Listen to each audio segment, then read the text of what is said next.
Terus karena apa yang mengusulkan, Assalamualaikum warahmatullahi wabarakatuh. Perkenalkan saya Dr. Tirta. Saya ingin sharing beberapa hal. Hari ini saya adalah hari kedua saya di Rumah Sakit Kartika Pulomas. Saya ingin menegaskan beberapa info dan edukasi. Insya Allah edukasi ini sudah disarankan oleh Kementerian Kesehatan, dan saya juga udah konsul dengan Profesor Ova itu dari UGM. Saya juga udah konsul dengan Bu siapa ya? Bu Kartina apa siapa? Lupa saya, itu dari Menkes. Saya juga udah diskusi dengan beberapa tim Junior Doctor Network. Saya ingin share beberapa edukasi. Tapi sebelum saya share, saya ingin bilang bahwa keadaan saya baik-baik aja. Ya gak gitu-gitu baik banget. Saya masih demam, naik turun, sama batuk. Posisi sekarang saya udah di rapid test di hari Rabu itu saya negatif. Dan saya ini adalah demam hari kedua dikarenakan hari Jumat saya ada kontak dengan beberapa orang yang COVID. Dan ini saya PDP, masih pasien dalam pengawasan. Saya tes negatif, paru-paru saya di ronsen alhamdulillah aman. Cuman ada gambaran bronkitis kronis. Ya, saya emang ada penyakit bronkitis kronis dari 2018. Tapi untuk gambaran pneumonia nggak ada. Gambaran gejala COVID juga nggak ada. Lab saya aman, tapi kepastian untuk aman adalah swab test.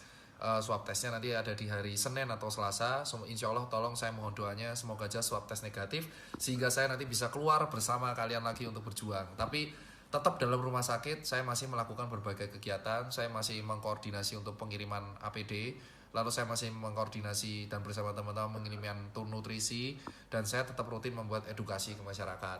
Nah, ini umpung saya ingin buat ini di Instagram TV. Edukasi yang saya ingin sampaikan adalah pertama, tolong buat teman-teman, dan ini udah saya konsul dengan kementerian dan kawan-kawan ya, bahwa yang pertama, tolong buat yang di Jakarta jangan mudik terlebih dahulu. Kenapa? Karena dengan kalian mudik, bukan saya itu melarang kalian untuk bertemu dengan keluarga, itu bukan. Tapi apa?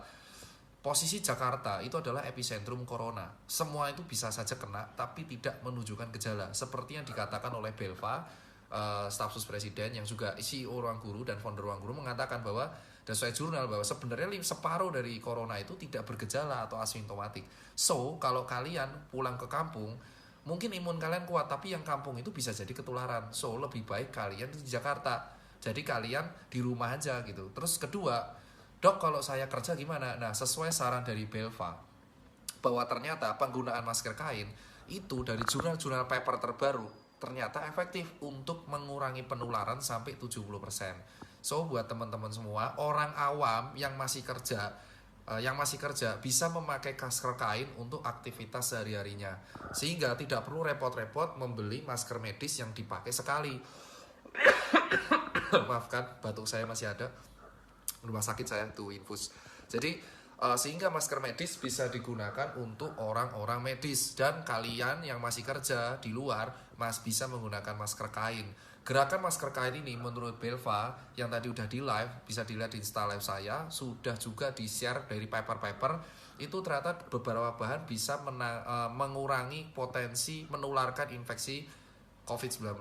So, buat teman-teman awam bisa beli masker kain, karena penggunaan masker kain ini juga bisa untuk meningkatkan daya beli masyarakat ke brand lokal dan meningkatkan vendor-vendor brand lokal. Terus yang ketiga adalah tolong buat para influencer, saya mengucapkan terima kasih banyak banget buat influencer ada Halilintar, Ria Ricis, Reza Arab, Raquel Venya, Sarah Gibson, terus habis itu ada Indra Bekti, lalu ada Amazing, terus ada Ridwan Hanif, banyak banget yang telah membantu donasi.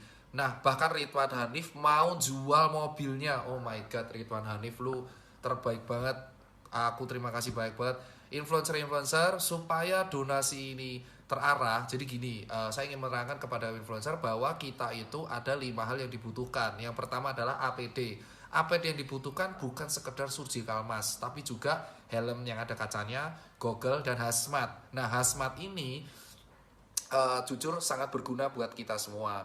Yang kedua adalah nutrisi buat tenaga medis. Tolong bisalah buat kalian teman-teman orang awam, bisalah jika kalian menemukan fasilitas kesehatan di sekitar kalian, di sebelah kalian, puskesmas, klinik, rumah sakit swasta, mereka tuh kurang makan, tenaga medis tuh kasihan banget. Kasihlah mereka madu, kasihlah mereka vitamin.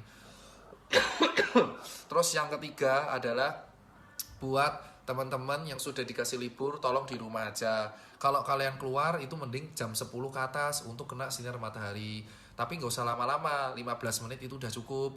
Dan kalian jangan untuk nongkrong-nongkrong, jangan kalian main-main dan malah liburan. Dan keempat, tolong cuci tangan yang rajin. Cuci tangan dalam waktu 6 langkah seperti tutorial udah di-share di YouTube dalam beberapa hal. Sebelum masuk ke rumah cuci tangan, sebelum megang anak cuci tangan.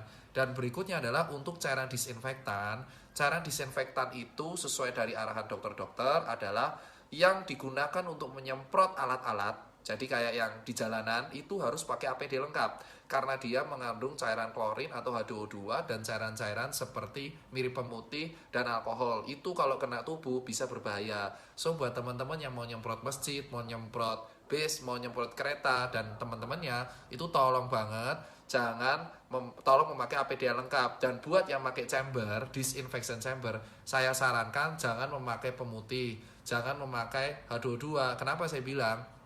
Jadi cairan yang ada di buat alat disinfektan nyemprot ruangan sama yang disinfection chamber itu berbeda.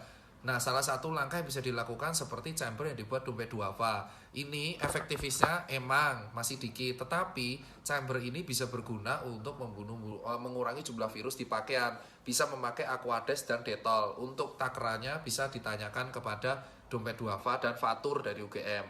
Yang kelima adalah buat teman-teman semua sekalian, ini saatnya kita untuk tidak saling menghujat satu sama lain. Kritik boleh tetapi diucapkan dalam bahasa yang sopan. Dan buat teman-teman tolong jaga diri di rumah, jaga kesehatan. Kalau kalian ada gejala kayak saya, kayak seperti demam batuk, entah itu corona atau enggak, beware, langsung jaga diri, bed rest, dan minum vitamin, minum suplemen, dan karantina di rumah. Jika selama 3 hari demam Anda nggak turun, langsung ke rumah sakit dari puskesmas terlebih dahulu. Jangan langsung tiba-tiba ke rujukan. Jadi standarnya seperti ini, Pak. Di Indonesia